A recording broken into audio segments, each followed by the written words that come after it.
Este es el 8º Simposio de Educación Artística, evento creado por la Corporación IMA y concertado con el Ministerio de las Culturas, las Artes y los Saberes de Colombia. A continuación se presenta la ponencia, el carácter educativo del fandom y su estudio, a cargo de la doctora Sherly González. Buenos días, mi nombre es Sherly González Pineda, soy estudiante del doctorado interinstitucional de educación de la Universidad Distrital Francisco José de Caldas. En el marco de esta formación doctoral desarrollé una investigación titulada Aprendizaje del dibujo e ilustración en las comunidades de fans o fandom. Y de ese proceso pues surge el tema de esta presentación que me pretende exponer el carácter educativo del fandom y pues el estado de su estudio. Esta presentación iniciará con dos puntos clave, en aras de intentar contextualizar pues el tema, y así pues de esos puntos, como son pues que yo denominé puntos de partida, presentaré elementos que tienen que ver como con ese análisis que permite entender la manera como el fandom se vincula con la educación, como este tipo de comunidades de aficionados despiertan un interés académico. Así pues, en este ítem, teniendo en cuenta que esta investigación partió del interés de estudiar un proceso de comunicación, de reconocer cómo funciona ese proceso y de allí pues descubrir de qué manera se vincula con la educación y particularmente qué tiene que ver esto con la educación artística. Iniciaré por poner la figura del emisor en los autores creadores de contenido, quienes como conocedores de una serie y pues de conocedores de una serie de habilidades artísticas desarrollan un tipo de contenido narrativo de entretenimiento que al ser transformado en un producto cultural y llegar a las audiencias, eh, debido pues a este efecto de admiración que surge entre estas, causa un fenómeno que se le ha denominado narrativa de culto. En los estudios anglosajones, el estudio pues, de las narrativas de culto está vinculado al análisis de aquellas narrativas eh, poderosas que logran establecer un culto popular alrededor de su apreciación, retransmisión y recreación.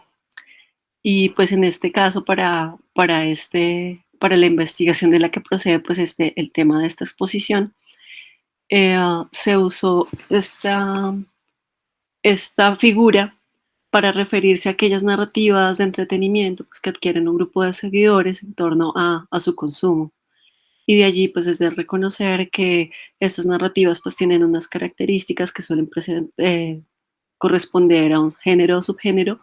y además generalmente suelen seguir la estructura del monomito o viaje del héroe. Así pues de esta admiración positiva pues surgen pues estos grupos, que es aquí pues donde aparece el fandom, que pues como palabra procede de la contracción del anglicismo Fanatic Kingdom, y que pues refiere a estos grupos de seguidores que se reúnen en torno a la experiencia de compartir esta apreciación, consumo de estas narrativas. Y de allí pues aparece el protagonista de este estudio, que es el fan, pero no pues el fan solo en su faceta de consumidor, sino particularmente el fan que se hace a una serie de conocimientos artísticos y técnicos y tecnológicos para actuar como productor dentro de estas comunidades, y pues para ello se hace una serie de aprendizajes para generar un tipo de producción semiótica que como tal pues está permeada por la industria cultural, entendiendo que la industria es la institución que dicta las pautas bajo las que se comparten estos contenidos que generan los autores y creadores, y pues la encargada pues de su distribución y de cómo llega a las audiencias. Así, este fenómeno pues ha interesado a la academia debido a el proceso de integración entre medios, tecnologías, industria, denominado convergencia transmedia. Es decir, debido a que este proceso pues, se ha venido dando con mayor desarrollo en las últimas décadas, el interés se ha despertado pues, porque este proceso implica una transmisión de información y conocimiento aparentemente distinta al modo como se venía dando en momentos previos a las tecnologías de la comunicación y de la información digital.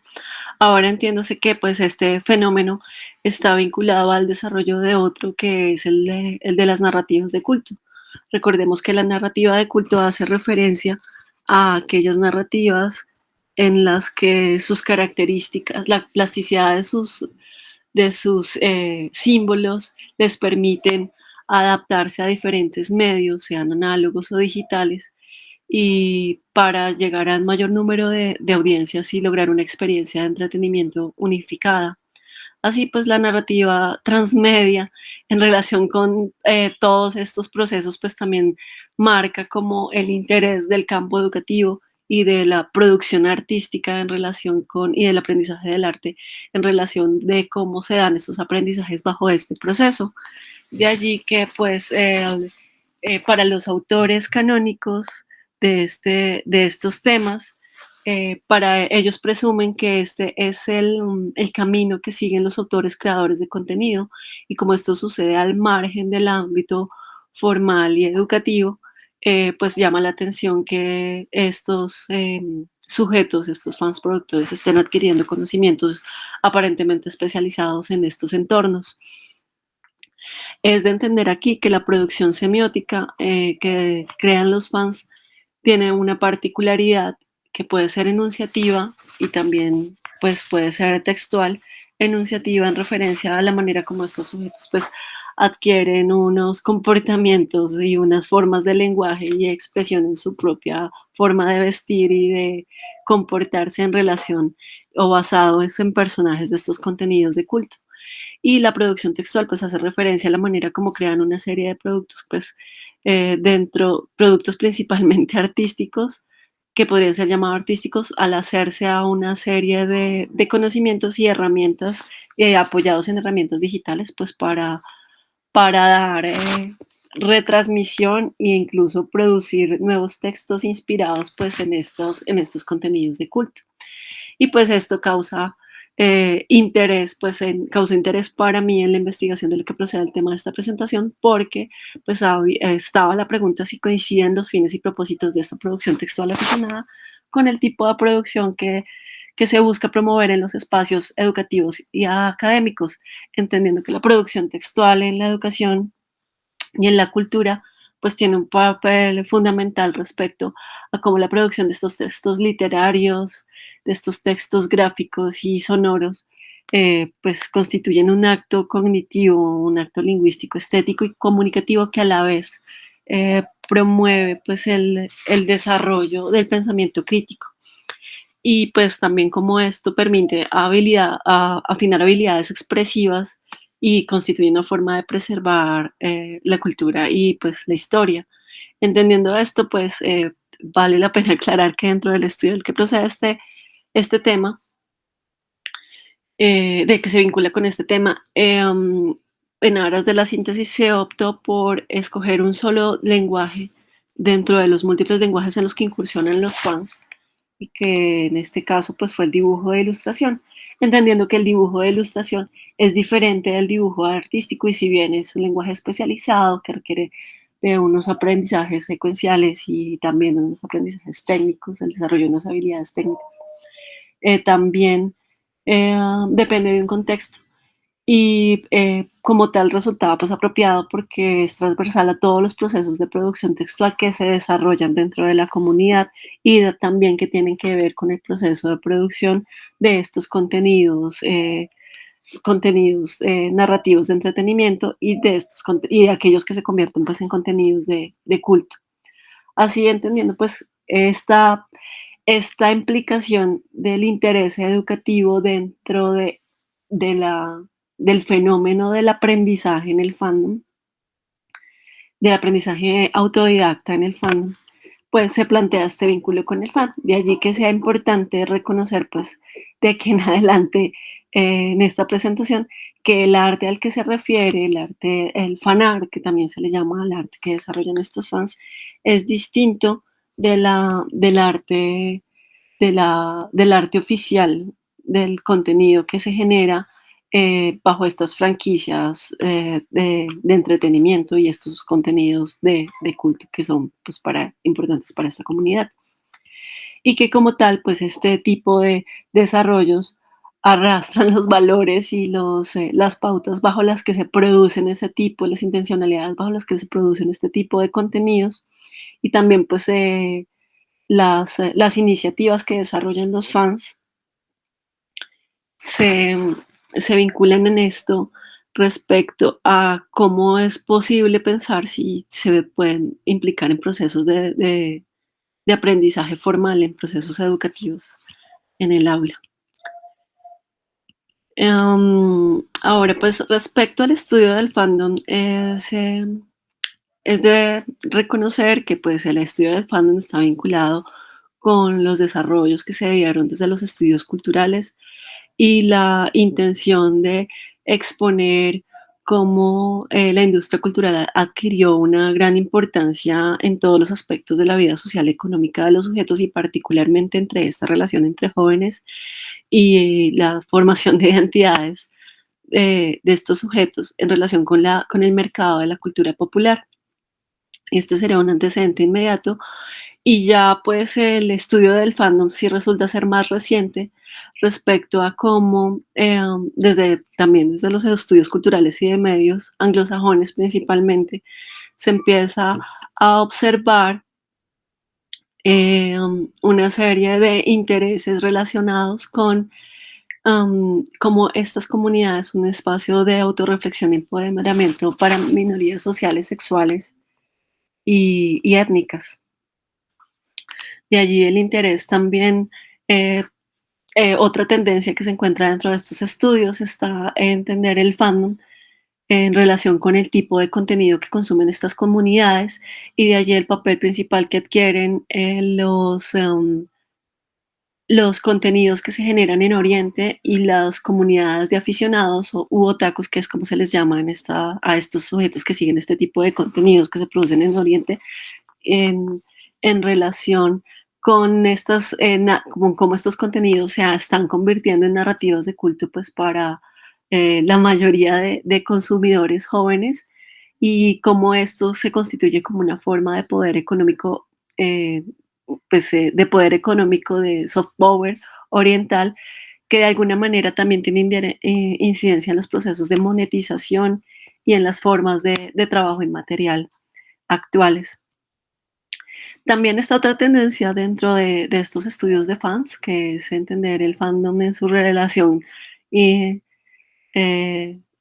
con los medios digitales y con el desarrollo que han tenido estas tecnologías y cómo estas comunidades han contribuido pues al tipo de estructura y de formas de consumo que se han venido presentando en torno a estos contenidos de culto. De aquí pues aparece el fenómeno transmedia que cobra especial relevancia dentro de este fenómeno, como ya se mencionó, y cómo pues este sistema termina siendo un tipo particular de una forma de transmisión de la información aparentemente distinta.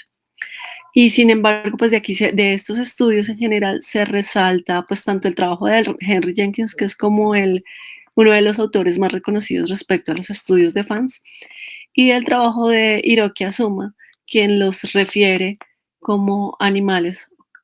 animales consumidores de bases de datos y habla de este proceso de animalización en relación con el consumo relativamente inconsciente y instintivo de información y también pues la acumulación de esta información en estos repositorios que desarrollan estas comunidades.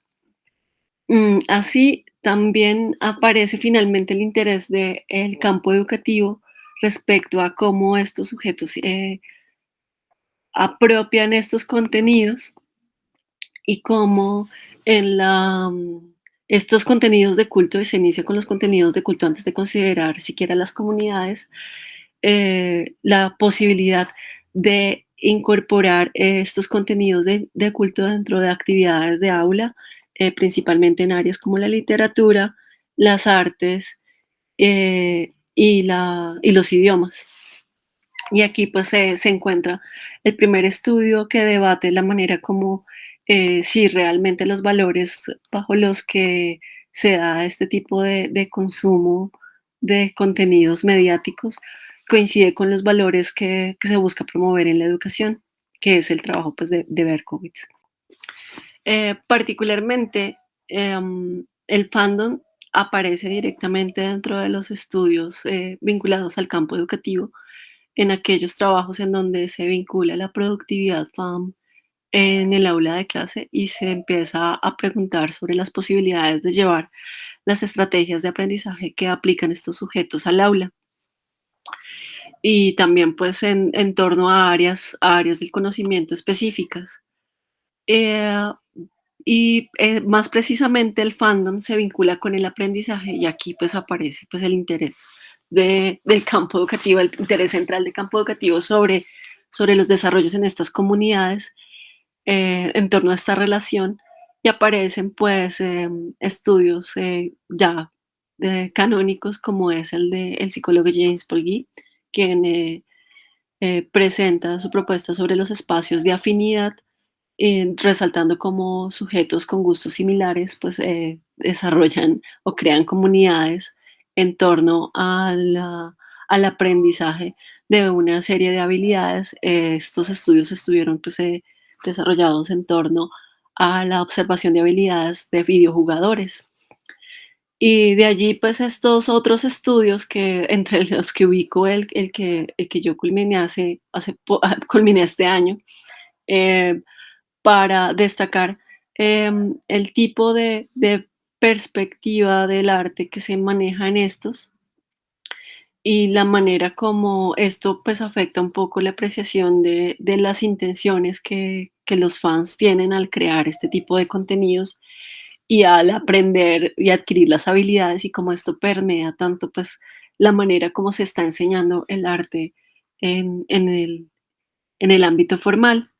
Pues de aquí de destacar todos estos estudios que pues son fundamentales pues para entender el fenómeno y su relación con la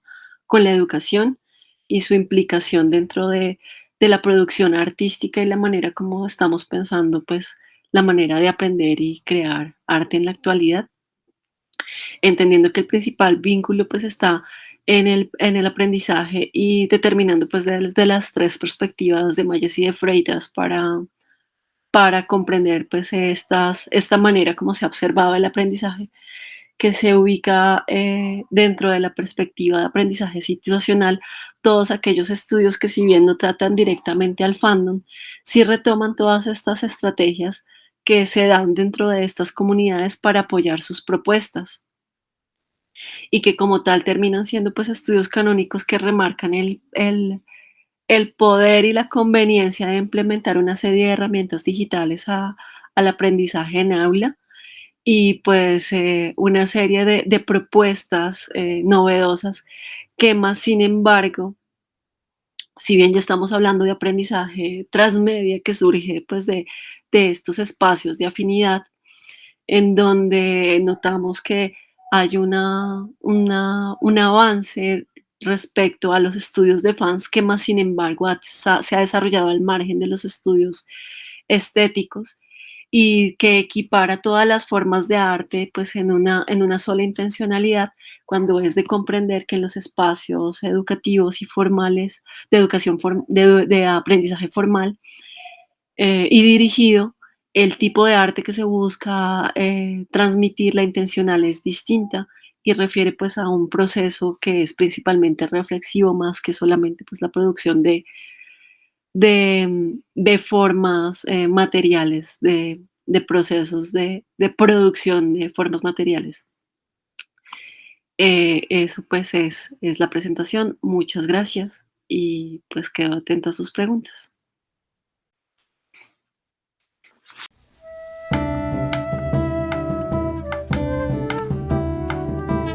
Gracias por acompañarnos en el 8º Simposio de Educación Artística, evento creado por la Corporación IMA y concertado con el Ministerio de las Culturas, las Artes y los Saberes de Colombia. A continuación se presenta la ponencia Conexión del arte y la comunidad hacia una nueva visibilidad en el espacio colectivo urbano, a cargo del licenciado Juan Sepúlveda y el magíster Héctor Cadena.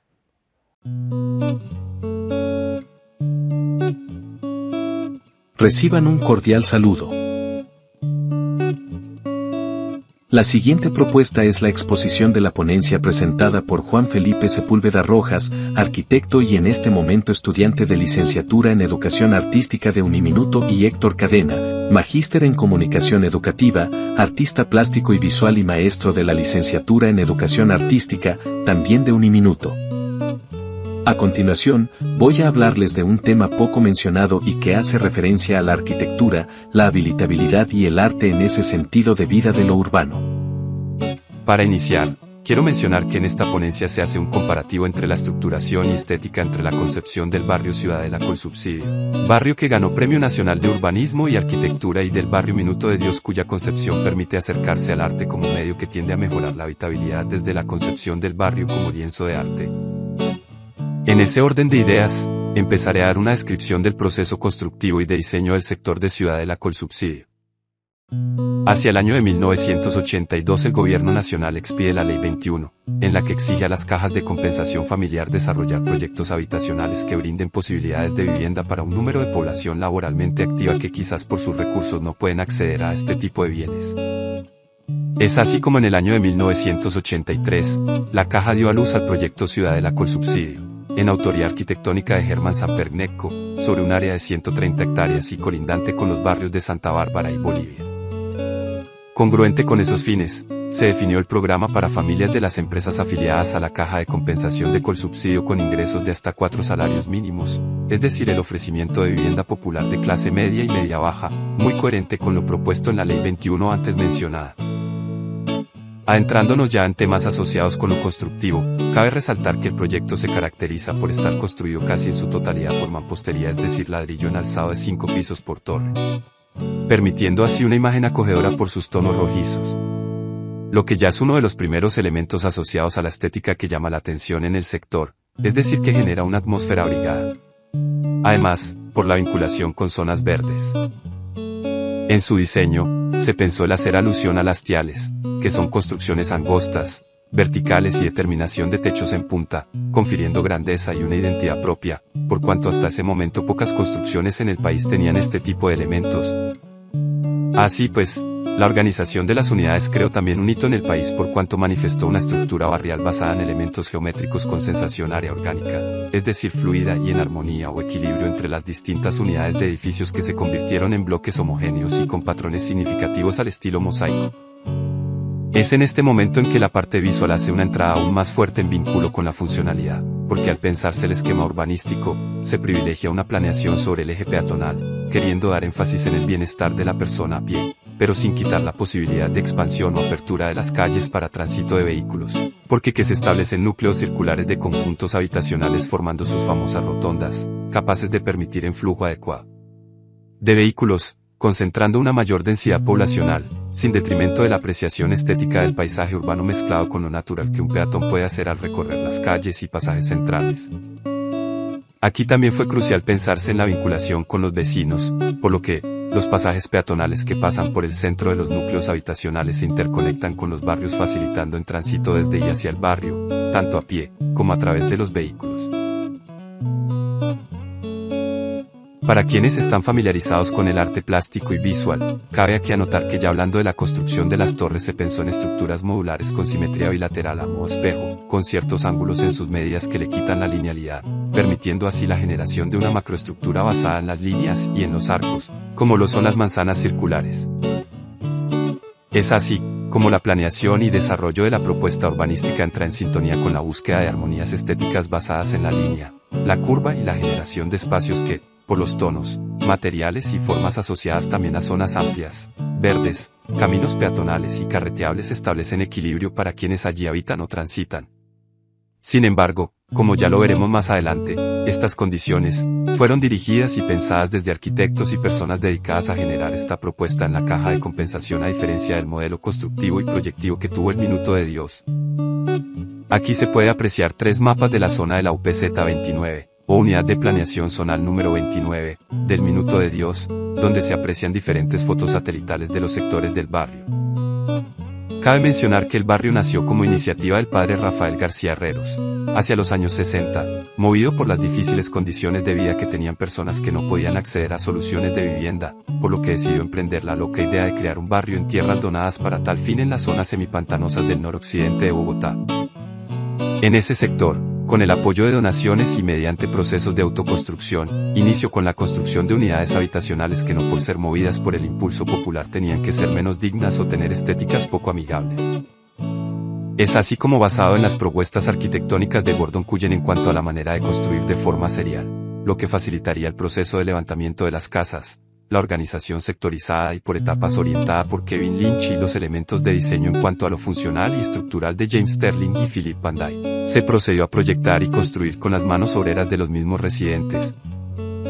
En cuanto a los alzados y las estéticas asociadas al color y la forma de las fachadas de las estructuras habitaciones con prevalencia de color blanco y uso de un paisajismo uniformemente serial, muy semejante en ese sentido a la serialidad de Ciudadela Colsubsidio, pero donde las calles abiertas con bahías limitan el tránsito vehicular y proyectan una perspectiva más hogareña y de vecindad. De esta manera los procesos constructivos se gestionaron por mano de obra propia, siguiendo los patrones establecidos y aprobados en común acuerdo. Siendo la autoconstrucción con seguimiento de patrones sectorizados lo que busca cierta uniformidad u homogeneidad, pero con diferencias entre cada uno, para realzar el carácter propio del barrio en cuanto a un ejercicio de lo colectivo. Es por eso por lo que las estéticas toman un carácter particular, derivados del ejercicio del aporte, tanto de los guías arquitectónicos, como de los miembros de la comunidad, convirtiendo el trabajo colectivo en el motor de lo estético. Muchas veces también transversalizado por círculos empáticos de diálogo, compartir la palabra e incluso el alimento en ollas comunitarias. Es en este escenario que aparece el arte como medio para armonizar los espacios arquitectónicos propios de las áreas comunitarias o también llamadas zonas comunes, siendo el arte y los emplazamientos artísticos o culturales motor de desarrollo social, recreativo y de acogida en el espacio barrial. Surgen así artistas propios del territorio y externos al que aportan sus obras para el embellecimiento. Concepción nacida desde la misma visión del padre Rafael García Herreros sobre el arte en la comunidad, más allá de la arquitectura de la construcción del bien inmueble, para acercarse a la idea de mobiliario enriquecido con el arte como medio para la existencia. Así, las vías angostas, los pasillos con zonas verdes peatonales, dan paso a la instalación de obras artísticas como las esculturas y los murales que le dan un toque diferente a las condiciones de las calles per se. Y la presencia de escenarios museológicos como el Museo de Arte Contemporáneo fue una fuerte diferencia con el resto de los proyectos urbanísticos del país. Así pues, en definitiva, a diferencia de otras propuestas urbanísticas como la de Ciudadela Colsubsidio, el Minuto de Dios suple condiciones dignificantes de la existencia y coexistencia en el barrio que en otros espacios como los conjuntos cerrados se pueden presentar, mediante la disminución de los ruidos derivados del tránsito en vías dedicadas a los peatones y con la presencia de obras de arte en las calles como patrimonio mueble, inmueble y vivo para todos. Muchas gracias.